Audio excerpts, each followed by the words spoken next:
नमस्कार, आणखीन एका ब्लॉगमध्ये तुमचं सगळ्यांचं खूप खूप मनापासून स्वागत आहे. सो तुम्ही हा ब्लॉग मगाशी म्हणजे लास्ट ब्लॉग बघितलाच. की आम्हाला 2 रात्र ट्रेनमध्ये मी होतो, जवळजवळ 33 आवर्स, आणि त्याच्यानंतर अजून पुढे 4 तास ट्रेन लेट झाली. आणि आम्ही आलो हॉटेल रूममध्ये, सगळं फ्रेश झालं, आंघोळ झाली आहे. तर जायचं दर्शनाला वाजले आहेत 2:30. सो जय जगन्नाथ सगळ्यात प्रथम. आणि कसं दर्शन होतं आणि मंदिरचे टायमिंग्स काय, किती मंदिर बंद असतं, हे सगळं इन्फॉर्मेशन तुम्हाला या ब्लॉगमध्ये दिसेलच. सो हा आहे साडेचा आजचा लुक. त्यानंतरचं बीच आहे, सो ते पुढे काय काय होईल ते सगळं तुम्हाला या ब्लॉगमध्ये दिसणार आहे. So stay tune. सगळेजण मस्त छान रेडी होऊन आम्ही निघालो आहे दर्शनासाठी. हो, काढायचं तर आहे एक फोटो.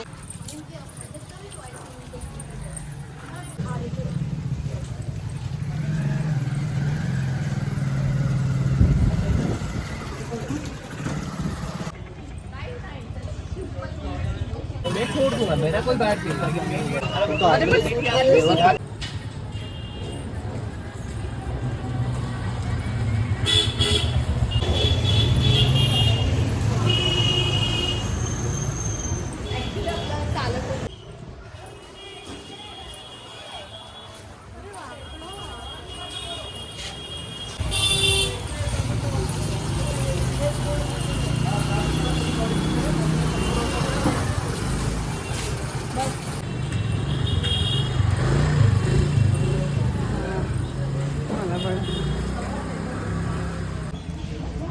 आणि समोर मंदिर दिसतं आहे.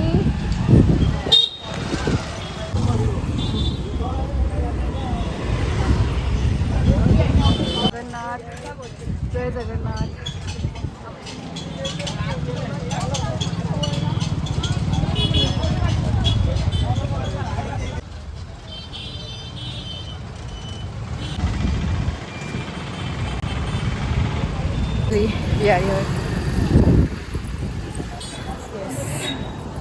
या आम्ही आलोय फायनली.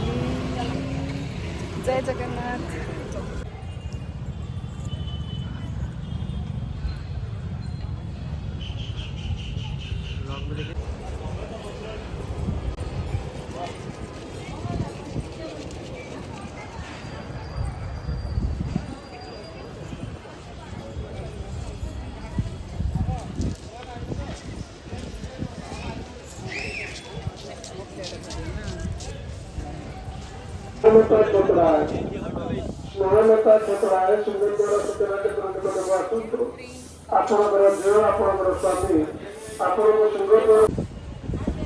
विमला देवी. हा दर्शन झालंय आमचं सगळं व्यवस्थित. आतमध्ये फोन अलाउड नाही म्हणून घेऊन जाता नाही आलं. सो झालंय छान, खूप छान दर्शन झालंय. 3 मिनिटात दर्शन झालंय अगदी जवळून. तर खूप बरं वाटलं. 6 वाजता अंधारा वाजता पडलाय देवाच्या बाहेरचा परिसर हा.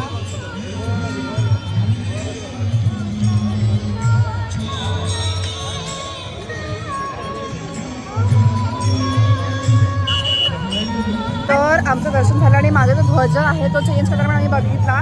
फोन अलाउड नसल्यामुळे आतलं नाही दाखवू शकत, पण बाहेरून नक्कीच तुम्ही बघा.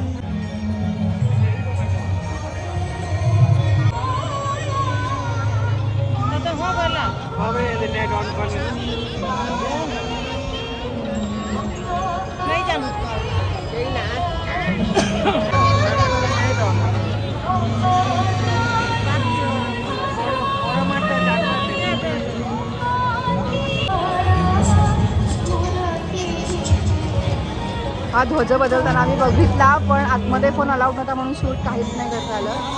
हा रेड होता, तो आता येल्लो झाला आहे प्रॉपर.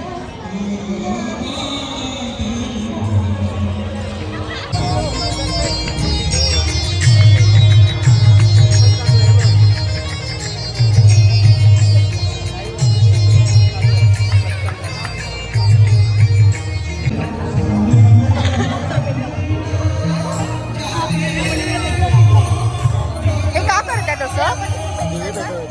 हे रोज असतं? हा हा हा, दीपोत्सव, देव दिवाळीचा दीपोत्सव.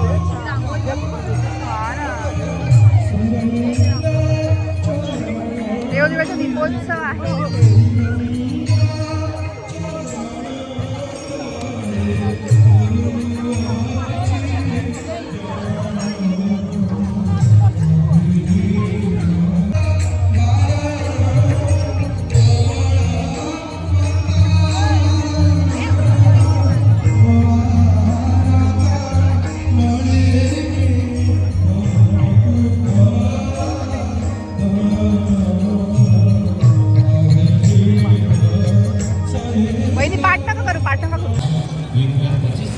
घेऊनच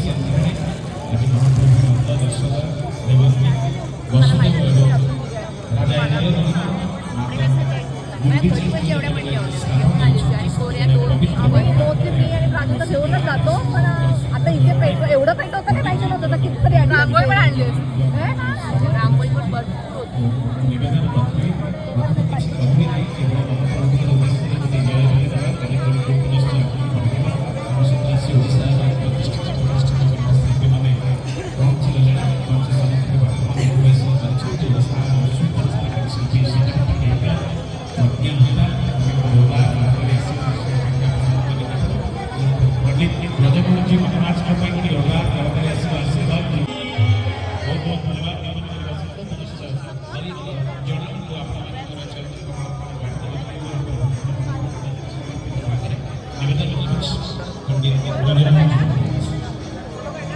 व्हिडिओ काढलाय.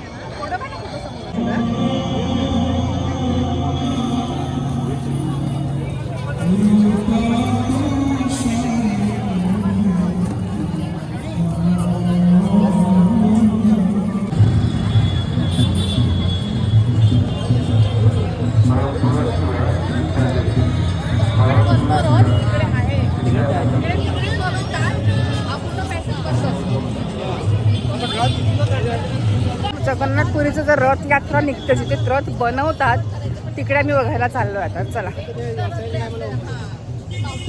अम्मा कसं वाटतंय म्हणू दर्शन घेऊन कसा होता एक्सपिरियन्स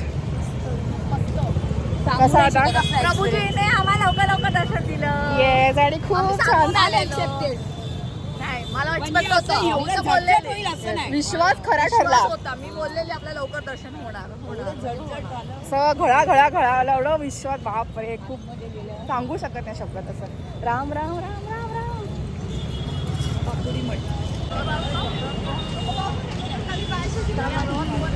हॅलो बेडी हनुमानला मस्त रिक्षामध्ये सगळेजण हे मागे बघा सगळ्यांनी.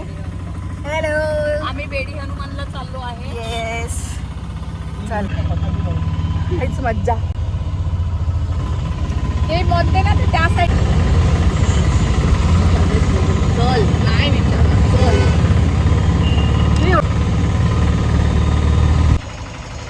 हे आहे बेडी हनुमान.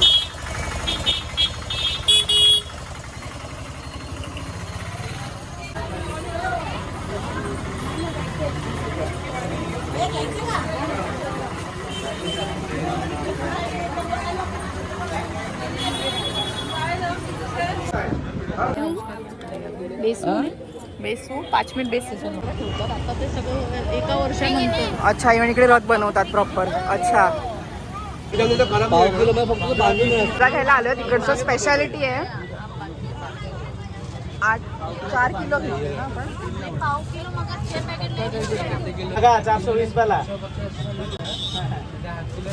घेतलाय खाजा दाखव खाजेच्या पिशव्या. वर मंदिर दिसते आपल्याला इकडनं आणि समोर बघा दिवे लावले आहेत वरती कळशाच्या इकडे.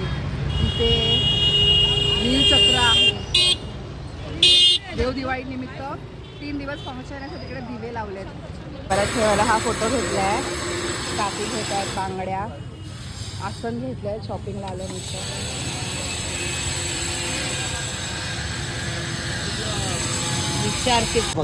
असं इकडनं रबडी येते थंडगार छान आहे. इकडची फेमस. काकी बरी आहे का? मी यांना बघूनच मोहित झाले. अच्छा म्हणून तुम्ही घेतलं.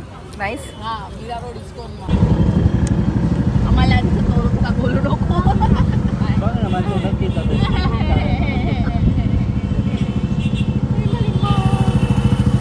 दर्शन छानपैकी असं झालं आणि रूमवरती आलं. शॉपिंग थोडीफार केली. बाकीची शॉपिंग उद्या भुवनेश्वरला. उद्या भुवनेश्वरचा पल्ला आहे. आणि आता आम्ही रूमवरती आलो. वाजले आहेत 9ला 5 मिनटं. मंदिर 9 वाजता बंद होतं. तर आता आम्ही चाललो जरा असं पेटपूजा आणि असं बीचवरती फिरून. बीच जवळच आहे इकडनं. So stay tune. आम्ही चाललो मस्तपैकी खायला डिनर करायला खदडायला. इकडचं स्पेशल अजूनही काही खाल्लं नाही फक्त खाजा आणि प्रसादम. मेन प्रसादम खाल्लं आम्ही. की आम्ही फुल पण खाऊ शकलो असतो एकदम. मी सांगायला विसरले तिकडे प्रसादम मिळतो 100 रुपये मध्ये पूर्ण भाजी, 2 भाजी, डाळ, भात असं पूर्ण तिकडचं. हो हां. आणि स्वीट होतं असं 100 रुपयेमध्ये. मग असं हां वेगवेगळे प्राईस आहेत. 3 प्रकारच्या भाज्या होत्या. मटक्यामध्ये जे बनवतात परत भात पण स्वीट स्वीट होता. हां गोडा भात तिखट आणि इकडचा मेन प्रसाद पण आपल्याला मिळाला. चला चला. पुरी विदाऊट चप्पल. आणि ही पुरी की गलिया की आता रात्र झाली आहे, 9 वाजून गेलेत.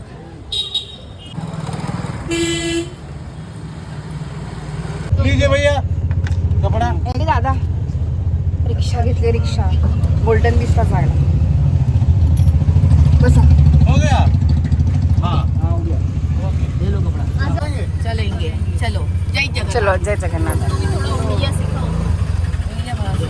आलोय आम्ही न्यू गोल्डन बीच, पण याला वेळ लेट झालाय फार, कारण त्यामुळे त्या सगळं बंद झालंय.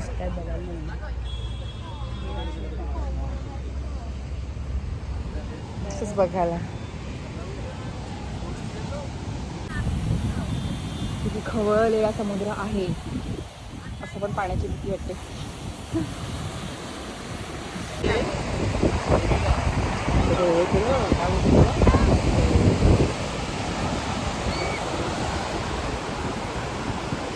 आम्ही जेवायला रात्री 10:30 वाजता डिनर.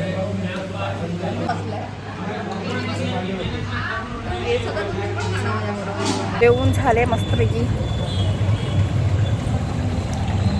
चाललं परत दर्शनाला. चला.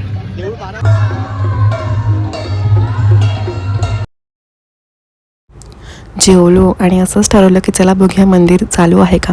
आणि नशीब इतकं चांगलं की मंदिर त्या दिवशी रात्रभर चालू राहणार होतं. तिकडे एका सिक्युरिटीवाल्यानं चौकशी केली तेव्हा असं समजलं. आणि देवदिवाळी होती नेमकी आणि त्यामुळे मंदिर चालू राहणार होतं. आणि इकडे बघा फटाक्यांचा वर्षाव पूर्ण आपल्या तिकडे कळसावरती झालेला आहे. आणि आम्ही गेलो दर्शनाला, आतमध्ये दर्शन झालं. आम्ही 2 वेळा दर्शन घेतलं, पुन्हा लाईनीत उभं राहिलो, आत गेलो, बाहेर आलो, पुन्हा लाईनीत उभे राहून आत जाऊन दर्शन घेतलं. सो देवाची खरंच खूप मोठी कृपा झाली की आम्हाला एका दिवसात 3 वेळा दर्शन झालं, ते पण इतकं सोपं खरंच. आणि बघा इथे बाहेरून पूर्ण शूट केलं. आत मोबाईल अलाउड नाही आहे, त्यामुळे इकडे बाहेर माझे दादा आणि मिस्टर उभे होते, सो त्यांनी हे शूट केलं आहे. एक साथ बघा सगळी 3 कळसावरती इकडे देवळाच्या पाऊस लावला आहे. खूप छान असं दृश्य, अद्वितीय. म्हणजे खरंच नशीब खूप चांगलं होतं की असं आम्हाला तिथे लाईव्ह बघता आलं आणि हे तुमच्यापर्यंत आम्हाला पोहोचवता आलं. मार्गशीर्ष महिन्यातला पहिला शुक्रवार होता आणि पहिला दिवस होता मार्गशीर्ष महिन्यातला देवदिवाळी. तर तिकडे बाहेरसुद्धा काही जणांनी छान असे दिवे लावले होते आणि बघा किती सुंदर दृश्य आहे खरंच. तर अशा प्रकारे आमचं दर्शन झालं त्या दिवशी. आणि हा व्लॉग मी इथेच एंड करते. तुम्हाला कसा वाटला हा व्लॉग आणि दर्शन कसं वाटलं नक्की मला कमेंट्समध्ये कळवा. आणि व्हिडिओ आवडल्यास आपल्या व्हिडिओला नक्की लाईक करा, आपल्या चॅनलला सबस्क्राईब करा, त्याचं नाव आहे प्रागा. तर भेटूया आपण लवकरच पुढच्या व्लॉगमध्ये, जो आम्ही जाणार आहोत नेक्स्ट डे भुवनेश्वरला. सो तिकडे आपण काय काय करणार आहोत हे सगळं तुम्हाला त्या व्लॉगमध्ये कळेलच. तर टिल देन टेक केअर. असंच व्हिडिओला प्रेम देत राहा, लाईक करत राहा. Bye bye.